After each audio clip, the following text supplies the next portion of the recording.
অনুভৱ কৰিব শিকিছোঁ তোমাৰ মাজত লুকাই থকা অনুভূতিবোৰ, হৃদয়ৰ একোণত নিষিদ্ধ হৈ থকা অবুজ বেদনাবোৰ, কেতিয়াও বুজি নোপোৱা অন্তৰৰ বিষাদবোৰ আজি বৰকৈ অনুভৱ কৰিছোঁ। তুমিতো মোৰেই আছিলা, মাথো মোৰ সুখৰ বাবে ত্যাগিলা নিজৰ সুখক।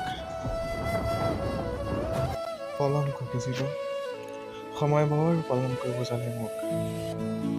ভুল তোমাৰ নহয়, ভুল কেৱল মোৰ। কিন্তু মোৰ এই ভুলৰ ক্ষমা নাই কোনো প্ৰতিকাৰ। ক্ষমাৰ অভাৱিনী মই আজি। হাজাৰ বাৰ তুমি কৈ গ'লা ভুল মোৰ নহয় বুলি, আৰু হাজাৰ বাৰ মই ভুল তোমাৰ বুলি ভাবিলোঁ।